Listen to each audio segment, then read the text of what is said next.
திருச்சிற்றம்பலம். திருவாசகம் நீத்தல் விண்ணப்பம் பிரபஞ்ச வைராக்கியம் 44வது பாடல். முழுதயில் வேல் கண்ணியரென்னும் மூரித் தடல் முழுகும் விழுதனையேனை விடுதி கண்டாய் நின் வெறிமலர்த்தால் தொழுது செல் வானத் தொடும்பரில் கூட்டிடு சோத்தம்பிரான் பழுது செய்வேனே விடேல் உடையாய் உன்னை பாடுவனே.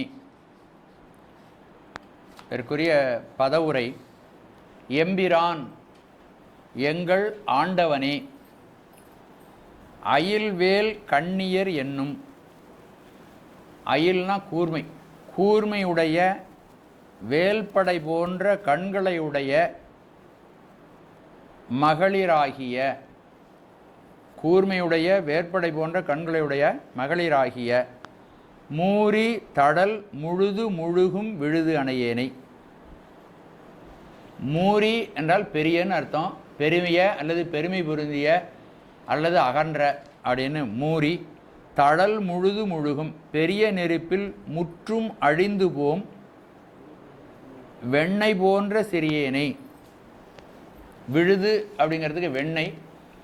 சில உரையாசிரியர்கள் அதை கெட்டியான நெய்ன்னு சொல்கிறாங்க. பெரும்பாலும் அது வெண்ணெய் அப்படின்னு தான் சொல்லப்படுகிறது. பெரிய நெருப்பில் முற்றும் அழிந்து போம் வெண்ணெய் போன்ற சிறியேனை விடுதி விட்டு விடுவாயோ, என்னை கைவிடக்கூடாது. உடையாய் என்னை உடையவனே, உன்னை பாடுவனே. உன்னை குறித்து நான் பாடுவேனா? நான் பாடவில்லை. ஏனென்றால் நீ எனக்கு செய்த உதவியை நினச்சி பாடியிருக்கணும், ஆனால் பாடவில்லை. பழுது செய்வேனே விடேல், குற்றமே புரிகின்ற என்னை கைவிடலாகாது. அதாவது காமமாகிய நெருப்பில் அழிந்து கொண்டிருக்கின்ற ஒரு குற்றம், இன்னொரு குற்றம் உன்னை பாடாத குற்றம். ரெண்டு குற்றமும் நான் செய்கிற என்னை நான் செய்கிறேன், குற்றம்தான் செய்கிறேன். ஆனாலும் என்னை கைவிட்டு விடக்கூடாது. சோத்தம் அப்படின்னா பெருமானே உனக்கு தோத்திரம், வணக்கம், உனக்கு தோத்திரம். சோத்தம் அப்படின்னா தோத்திரம், வார்த்தைகளினாலே அவனை புகழ்ந்து பாடுதல். சோத்தம், சோத்து, வணக்கம். நின் வெறிமலர்த்தாள் தேன் நிறைந்த தாமரை மலர் போன்ற நின் திருவடிகளை தொழுது வானம் செல் தொழும்பரில் கூட்டிடு. உன்னுடைய தேன் நிறைந்த தாமரை மலர் போன்ற திருவடிகளை வணங்கி சிற்பர வெளி நோக்கி செல்லுகின்ற தொண்டரோடு என்னையும் சேர்த்து வைப்பாயாக. நான் ரெண்டு விதமான குற்றம் செய்கிறேன். காமத்திலே அழிந்து போகின்றேன், அப்படிப்பட்ட சிறியவன். சரி, அப்படி இருந்தாலும் உன்னை போற்றி பாடியிருக்க வேண்டும், அதுவும் செய்யவில்லை. அப்படிப்பட்ட என்னை கைவிட்டு விடாதே. பெருமானே உனக்கு வணக்கம். உன்னுடைய தேன் போன்ற திருமலரடிகளை தொழுது சிற்பர வெளிக்குள்ளே செல்லக்கூடிய அடியார் பெருமக்களோடு என்னை சேர்த்து வை. தொண்டரில் கூட்டிடு, தொண்டரோடு கூட்டு கண்டாய். ஆகவே தொண்டர்களோடு இருந்தால் எப்பொழுதும் சிவசிந்தனையோடு இருக்கலாம். அப்படி சிவசிந்தனையோடு இருந்தால் அது இறைவனுடைய திருவருளை பெறுவதற்கும் அவனுடைய திருவடிப்பேற்றை அடைவதற்கும் அது ஏதுவாக அமையும் என்ற செய்தியை இங்கு மணிவாசக பெருமான் சொல்லுகிறார். இப்பொழுது இந்த சிந்தனைகளை பார்க்கலாம். எம்பிரான், பிரான், பிரான்னா தலைவன், என்னை ஆளக்கூடியவன். இந்த பிரபஞ்சத்தில் அசையும் அசையா பொருள்கள் என்று பிரபஞ்சம் எங்கும் இந்த பொருள்களால் நிறைக்கப்பட்டிருக்கிறது. எல்லா இடங்களிலும் அசையும் பொருளும் இருக்கிறது, அசையா பொருளும் இருக்கிறது. இந்த எல்லா பொருள்களின் ஊடாகவும் சிவபெருமான் எங்கும் நிறைந்து நிற்கின்றான். அங்கு இங்கு எனாதபடி எங்கும் பிரகாசமாய் ஆனந்த பூர்த்தியாகி அருளோடு நிறைந்து நிற்கின்றான் சிவபெருமான். அவன் இதோடு கலந்து நிற்பதோடு மட்டுமல்ல, இந்த பிரபஞ்சத்தில் உள்ள உயிருள்ள பொருள்கள், உயிரற்ற பொருள்கள் எல்லாவற்றுக்கும் அவனே தலைவனாக இருந்து அந்த பொருள்களை அனைத்தையும் அவன் நடத்தி செல்பவனாகவும் விளங்குகிறான். அதனால் எம்பிரான் என்று சொல்லுகிறார். எம்பிரான், என்னையும் ஆளக்கூடிய பெரியவனே, உன்னால் ஆளப்படுகின்ற என்னை நான் ஒரு தவற்றுக்கு காரணமாகிறேன் என்று தான் செய்கின்ற தவற்றை இங்கு பட்டியலிடுகிறார். அடுத்தது 2 குற்றம் செய்கிறதா சொல்கிறார். காமமாகிய நெருப்பில் அமிழ்ந்து கரைந்து அழிந்து போகின்றவனாக தன்னை சொல்லுகிறார். இந்த முதல் செய்தி அதுதான். அயில் வேல் கண்ணியர் என்னும், அயில்னா கூர்மை, அயில் வேல்னா கூர்மை பொருந்திய வேல். அப்படி கூர்மை பொருந்திய வேல் போன்ற கண்களை உடைய மகளிராகிய பெண்கள், பார்வை ஒருவரை கவர்ச்சிக்கும். ஆகவே பெண்களுடைய பார்வை என்ற கவர்ச்சியில் அகப்பட்டு இந்த செய்தியை மாணிக்கவாசகர் பல்வேறு சொற்களால் சொல்லுகிறார். கூர்த்த நயன கொள்ளையிற் பிழைத்தும், நயனம்னா கண்ணு, அதனுடைய பார்வை என்னை மிகவும் கவர்ச்சிக்கிறது, அதிலிருந்தும் உன்னுடைய திருவருளால் நான் பிழைத்து வெளியே வந்தேன் அப்படிங்கிற ஒரு இடத்துல சொல்கிறார். முதலை செவ்வாய்ச்சியர் வேட்கை வெந்நீரில் கடிப்ப மூழ்கின்னு இப்போ தான் படித்தோம். இப்படி பல இடங்களிலே அந்த பெண்களுடைய அந்த கண்ணினுடைய கவர்ச்சியை பற்றி சொல்லுகிறார். அந்த கவர்ச்சியான கண்களின் காரணமாக என்ன தனக்கு நிகழ்கிறது அப்படின்னா, மூரி தடல் முழுது முழுகும் விழுது அணையேனை, பெரிய நெருப்பில் முற்றும் அழிந்து போகின்ற, முதல்ல முழுதையில்னு இருக்கிற அந்த முழுதை தூக்கி இதில் இந்த இடத்துல போட்டிருக்கு. அந்த பெரிய நெருப்பில் முற்றும் அழிந்து போகின்ற வெண்ணெய் போன்ற சிறியேனை. மூரித்தடல் அப்படின்னா வலிமை பொருந்திய பெரிய நெருப்புன்னு பொருள். மூரித்தடல் வலிமை பொருந்திய, பெருமை பொருந்திய அப்படின்லாம் அதுக்கு பொருள். சென்ற பாடல்களில் சொன்னது மாதிரி வேட்கை வெந்நீரில் முதலை செவ்வாய்ச்சியர் கடிப்ப மூழ்கி அப்படின்னா, ஒருவேளை அந்த தடாகத்தில் நீர்ச்சுழல் இருந்தாலும், அது ஆழமான மடுவாக இருந்தாலும், வெப்பமான தண்ணீராக இருந்தாலும்,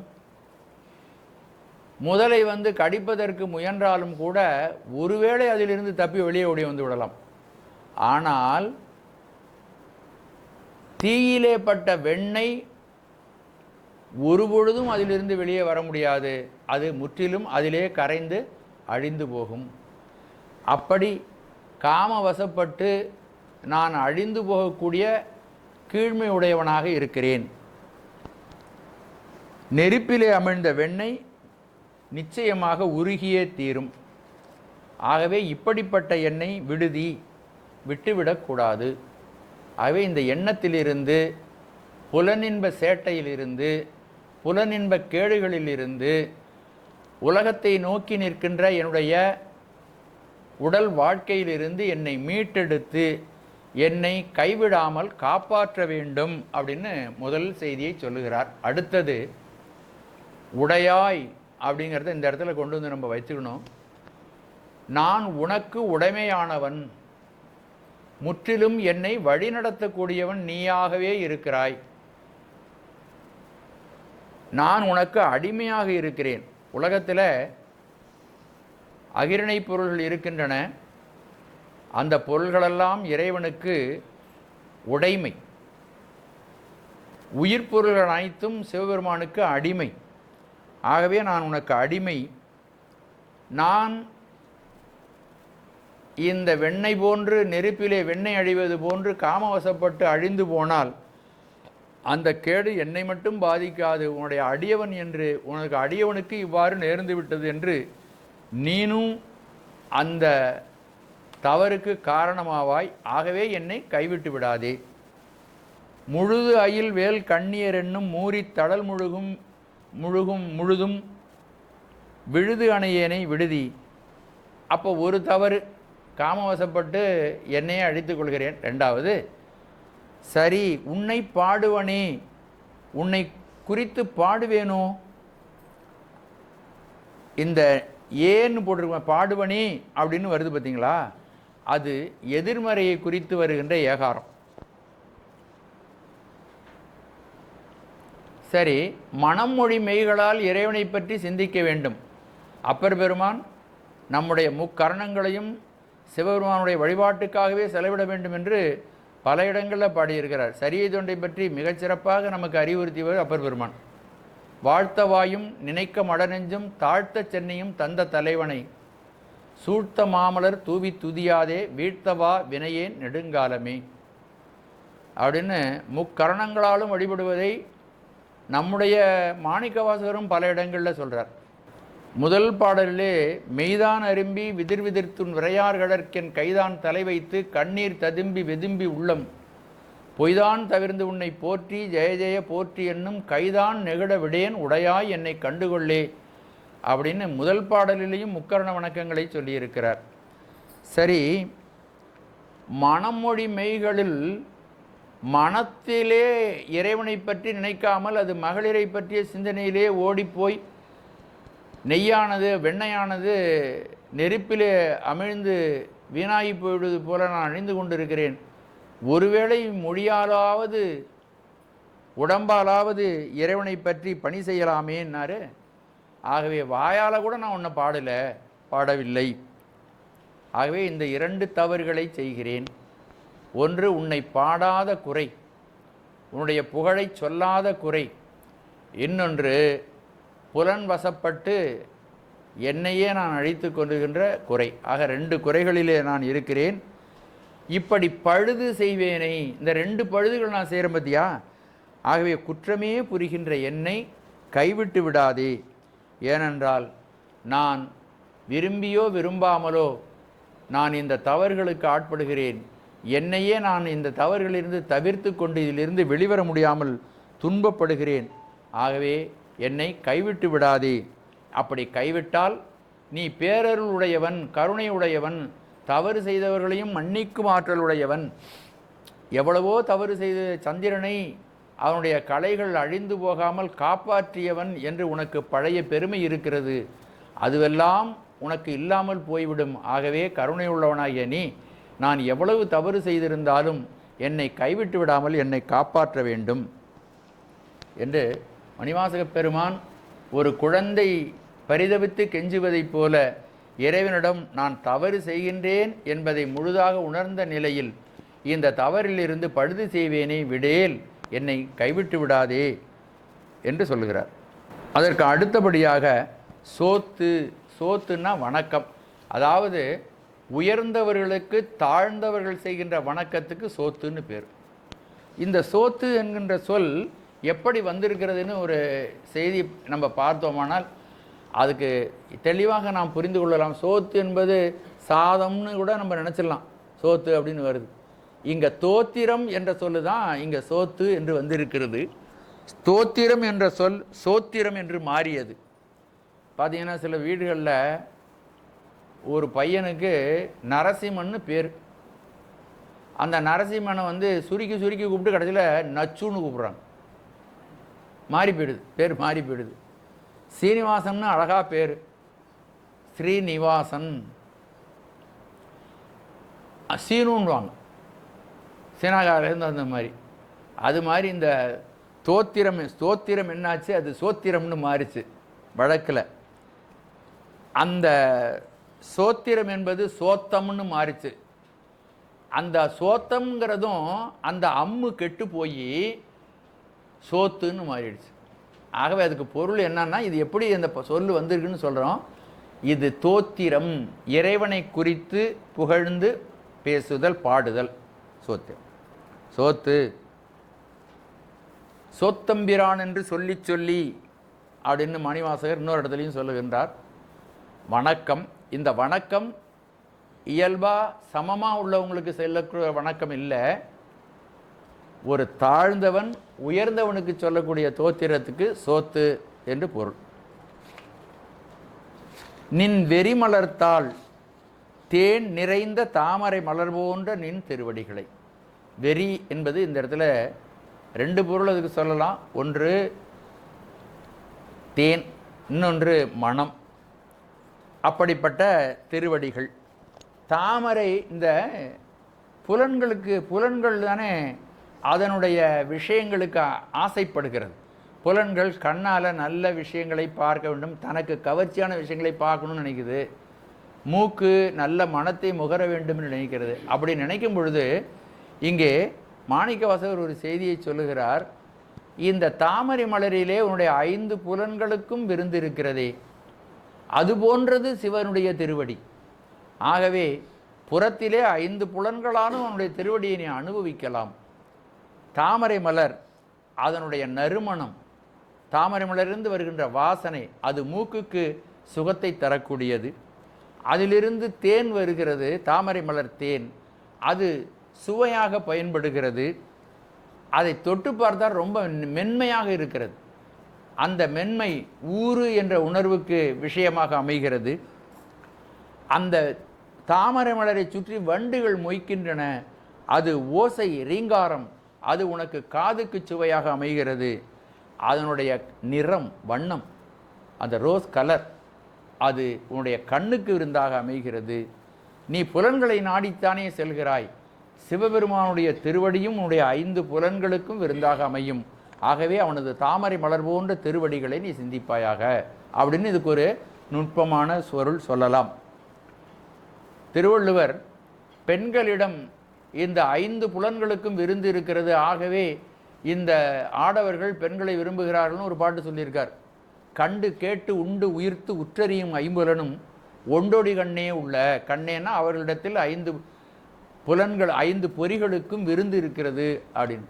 அப்படி 5 பொறிகளுக்கும் இருக்கக்கூடிய விருந்து சிவனுடைய திருவடியாகவும் இருக்கிறது. அது தாமரை மலரை போல இருக்கிறது. தாமரை மலரிலே இந்த 5 புலன்களுக்கும் விருந்து இருக்கிறது. ஆகவே அவனுடைய திருவடி மலர்களை நீ சிந்திப்பாயாக அப்படின்னு ஒரு பொருள் இதற்கு சொல்லலாம். அதோடு இதே இன்னொரு இதுவும் பார்த்தீங்கன்னா, நம்முடைய அப்பர் பெருமானை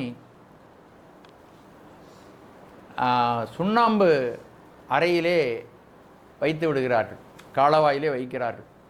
அப்பொழுது முதல் பாடல் மாசில் வீணையும் என்று ஒரு பாடல் பாடுகிறார். அப்பொழுதும் இறைவனுடைய திருவடி இந்த 5 புலன்களுக்கும் விருந்தாக அமைகிறது அப்படின்னு அவர் அதை சொல்லுகிறார். அந்த உள்ள இருக்கும் பொழுது அவருக்கு சூடு அவரை தாக்கவில்லை, இறை சிந்தனையோடு இருக்கிறார். ஆகவே 5 புலன்களுக்கும் விருந்தாக அமையக்கூடிய இறைவனை பற்றியே அந்த பாடலிலும் சொல்லுகிறார். மாசில் வீணையும், வீணை என்பது ஓசைக்கு ஓசை. அப்போது உள்ளே இருக்கும் பொழுது என்ன தோணுதான் அவருக்கு, மாசில் வீணை வாசிப்பது போல தோன்றுகிறது. குற்றமில்லாத மாசு அப்படின்னா குற்றம், மாசில் வீணைன்னா குற்றமில்லாத வீணை. மாலை மதியமும், மாலையிலே தோன்றக்கூடிய மதி, மதின்னா என்ன, சந்திரன், அது எப்படி குளிர்ச்சியாக இருக்கும், அது ஒளி, கண்ணுக்கு விருந்து. அதுக்கு அடுத்த மாலை மதியமும் வீசு தென்றலும், அது உடம்பிலே பட்டு ஊறு உணர்ச்சிக்கு விருந்தாக அமைகிறது. அடுத்தது இளவேனில் காலம், இளவேனில் காலம், அப்பொழுது அது காற்றிலே சுமந்து கொண்டு நல்ல வாசனைகளெல்லாம் வருகிறது, நாற்றத்திற்கு விருந்தாக அமைகிறது. அதோடு பொய்கை, பக்கத்தில் இருக்கின்ற பொய்கை, மூசு வண்டரை பொய்கையும் போன்றதே, பொய்கை என்பது சுவைக்கு விருந்தாக அமைகிறது. ஆகவே இறைவனுடைய திருவடி 5 புலன்களுக்கும் விருந்தாக அமைகிறது அப்படின்னு அந்த பாடலில் சொல்லுகின்றார். மாணிக்கவாசக பெருமானும் நின் வெறிமலர்த்தாள் என்று தாமரை மலராக இதை சொல்லி, அகத்திலே சிவாகாரமாக அவனுடைய திருவடியை நாம் நினைத்தால் அது இனிமை பயந்து உயிருக்கு இனிமை பயக்கிறது. புறத்திலே அவனது திருவடிகளை தாமரை மலராக நினைத்தால் அதனுடைய வாசனையும், அதிலிருந்து ஊறுகின்ற தேன் சுவையும், அதனுடைய மென்மையாக இருக்கக்கூடிய ஊற்றுணர்ச்சியும், அதிலே ரீங்காரமிடுகின்ற வண்டினுடைய ஒலியும், அதனுடைய நிறமும் ஒளி கண்ணுக்கு விருந்தாக அமைந்து நம்மை சிறப்பாக அவனுடைய நினைவு உண்டு பண்ணுகின்றன என்ற செய்தியை இங்கு சொல்லுகிறார். நின் வெறிமலர்த்தாள், அடியார்களெல்லாம் எப்பொழுதும் இறைவனுடைய திருவடியையே சிந்தித்து கொண்டு இருக்கிறார்கள். நின் வெறிமலர்த்தாள், உனது வெறி தேன் நிறைந்த தாமரை மலர் போன்ற திருவடிகளை தொழுது வானம் செல் தொழும்பரில் கூட்டிடு. பெருமானே, எனக்கு நீ ஒரு உதவி செய்ய வேண்டும். நான் பழுது செய்வேன். நான் காம இச்சையினாலே வெண்ணெயை போன்று உருகி என்னை அழித்து கொள்கிறேன். உன்னை பாட்டினாலே கூட பாடாத தன்மை உடையவனாக நான் இருக்கிறேன். ஆனாலும் கூட உன்னுடைய தாமரை மலர் போன்ற திருவடிகளையே தொழுது வானம் செல், வானம்னா சிற்பர வெளி, தொழுது வானம் செல் தொழும்பரில் கூட்டிடு. உன்னை வணங்கி சிற்பர வெளி நோக்கி செல்லுகின்ற தொண்டரோடு என்னை சேர்ப்பிப்பாயாக. இங்கே வானம் என்பது ஞான பெருவழி, ஞானத்தினால் நாம் அடைகின்ற மேன்மை, அது ஞான வெளி அப்படின்னு சொல்லுவாங்க. சிற்பர வியோமம் என்று சேக்கிழார் பெருமான் அதை சொல்லுகிறார். ஆகவே வானம் செல்லுகின்ற நல்ல அடியார்களோடு என்னை சேர்த்து. நம்ம உயர்வடைகிறதுக்கு ஒரே வழி என்னன்னு கேட்டிங்கன்னா, ஏன்னா நம்முடைய புலன்கள் அது சேட்டை பண்ணிக்கிட்டு தான் இருக்கும், அது தன்னுடைய வழிகளில் நடந்துக்கிட்டு தான் இருக்கும். ஆனால் நாம் நல்வழிப்பட வேண்டுமென்றால் நாம் தொண்டரோடு கூட்டத்தில் தொண்டருடைய கூட்டத்தில் நாம் இருக்க வேண்டும். அதை இங்கு யாசிக்கிறார் சிவபெருமானிடம். என்னை தொழுது வானம் செல் தொழும்பரில் கூட்டிடு.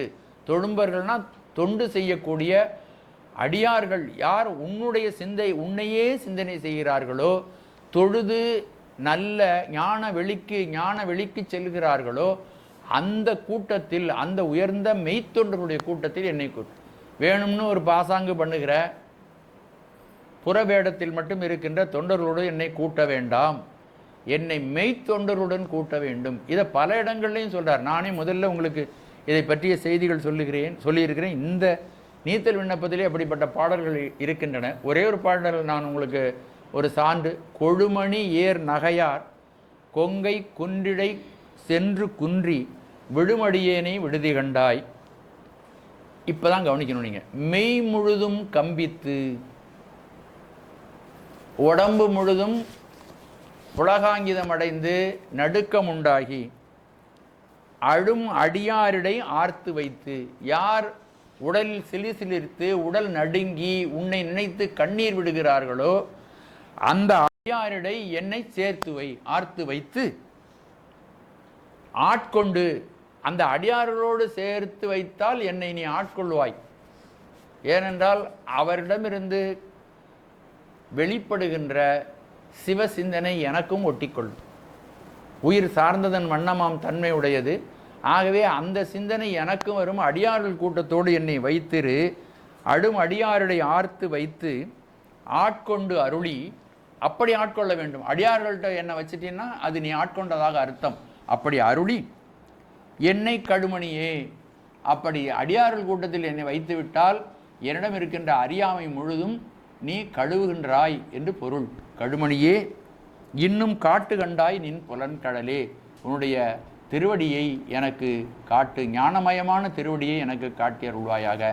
அதற்கு ஒரே ஏது என்னன்னா, உன்னை நினைத்து மெய்யாகவே அழக்கூடிய அடியார்கள் மத்தியிலே என்னை வைத்திரு அப்படின்னு கேட்குறார். இன்னும் பல இடங்கள்லையும் அவர் அடியார் நடுவில் இருக்கும் அருளை புரியாய் பொன்னம்பலத்தை முடியா முதலே என் கருத்து முடியும் வண்ணம் முன்னின்றே என்று அவர் சொல்லுகிறார். ஆகவே இந்த இடத்துலையும் அந்த கருத்தை நமக்கு சொல்லுகின்றார். தொழுது வானம் சொல் தொழும்பரில் கூட்டிடு. அப்புறம் அதிசயப்பத்தில் அடியரில் கூட்டிய அதிசயம் கண்டாமே அப்படின்னு சொல்லியிருக்கிறார். நம்முடைய சிவஞான போதத்திலும் 12வது சூத்திரத்தில் செம்மலர் நோன்றாள் சேரலொட்டா அம்மலம் கழி அன்பரோடு மறி, யார் சிவபெருமான் அடியார்களாக இருக்கிறார்களோ அவர்களோடு நாம் பொருந்தி இருக்க வேண்டும். அன்பரோடு மறி மாலர நேயம் மலிந்தவர் வேடமும் ஆலயம் தானும் அரணனத்தொழுமே. ஆகவே குரு லிங்க சங்கம வழிபாட்டில் ஒரு பக்தன் எப்பொழுதும் இருக்க வேண்டும். குருவை வழிபாடு செய்ய வேண்டும். சங்கமர்களை, இறைவனை நினைத்து எங்கும் சஞ்சரித்து கொண்டிருக்கிற சங்கமர்கள்,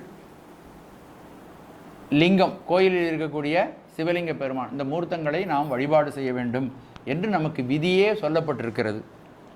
அன்பர் பணி செய்ய என்னை ஆளாக்கி விட்டால் இன்ப நிலை தானே வந்து எய்தும் பராபரமே என்று நம்முடைய தாய்மான சுவாமிகள் சொல்லுகிறார்கள். அன்பர் பணி செய்வதற்கு என்னை ஆளாக்கி விட வேண்டும். அன்பர்களுக்கு, இறைவனை நினைத்து வாழுகின்ற அன்பர்களுக்கு, அவருடைய திருவடிகளுக்கு தொண்டு செய்கின்ற பேற்றினை நீ எனக்கு வழங்க வேண்டும், எனக்கு தானாக இன்பம் வரும் என்று தாய்மானவர் சொல்லுகிறார். இப்படி பெரியவர்கள் எல்லோரும் சொல்லக்கூடிய, கேட்டு பிரார்த்தித்து பெறக்கூடியது. அடியார்களோட கூட்டுறவு எனக்கு வேணும் என்பது அது சாதாரணமாக அமைந்து விடாது. அந்த அடியார்கள் கூட்டுறவு நமக்கு வர வேண்டும் என்றாலும் அதற்கு இறைவனுடைய திருவருள் நமக்கு வேண்டும். அந்த திருவருளை இங்கு வேண்டி பெறுகிறார். ஆகவே இந்த பாடலிலே நமக்கு சொல்லக்கூடிய கருத்து, அயில்வேல் கண்ணியர் என்னும் மூரி தடல் முழுகும் விழுது அணையேனை. அதாவது உலகில் இன்பங்களில் ஆகப்பட்டு நெருப்பிலே வெண்ணெய் உருகுவது போல அழிகின்ற என்னை கைவிட்டு விட வேண்டாம். நீ என்னை உடையவன். அப்படி உடையவனாக இருக்கின்ற உன்னை மனம் உருகி பாடவும் இல்லை. அப்படி 2 தவறுகளை செய்கின்ற என்னை கைவிட்டு விடாதே. பெருமானே, உனக்கு வணக்கம். உன்னுடைய திருமலர் தாள்களை தொழுது சிற்பர வெளிக்குள் செல்லக்கூடிய அடியார் பெருமக்கள் கூட்டத்தோடு என்னை சேர்த்து வைத்து என்னை ஆண்டு அருள் புரிவாயாக அப்படின்னு இந்த பாடலில் மணிவாசக பெருமான் சிவபெருமானிடம் தனது பிரார்த்தனையை செய்கின்றார். இதில் பிரபஞ்ச வைராக்கியம் சொல்லப்படுகிறது. முழுது அயில் வேல் கண்ணீர் என்னும் மூரி தடல் முழுகும் விழுது அணையேனை. அப்படிப்பட்ட புலனின்பத்தில் அழுந்தி நான் வெண்ணெய் போல உருகுகின்ற அழிந்து போகின்ற என்னை அதிலிருந்து நீக்கி நீ என்னை தொழுது வானம் செல்லக்கூடிய அன்பரில் கூட்டிட வேண்டும் என்று சொல்வதனாலே இந்த பிரபஞ்ச வாழ்க்கையை வேண்டாம் என்று வெறுத்து இறைவன் தரக்கூடிய பேரானந்த பெருவாழ்வில் தன்னை இணைத்து வைக்கும்படி பிரார்த்தனை செய்வதனால் இல்லை பிரபஞ்ச வைராக்கியம் என்ற கருத்து மிக தெளிவாக நமக்கு அறிவுறுத்தப்படுவதை நாம் அறிந்து கொள்ளலாம். பாட்டை ஒரு முறை பார்க்கலாம். முழுது அயில் வேல் கண்ணியர் என்னும் மூரி தடல் முழுகும் விழுது அணையேனை விடுதி கண்டாய். நின் வெறிமலர்த்தால் தொழுது செல்வானத் தொடும்பரில் கூட்டிடு சோத்தம்பிரான் பழுது செய்வேனே விடேல் உடையாய் உன்னை பாடுவனே. திருச்சிற்றம்பலம்.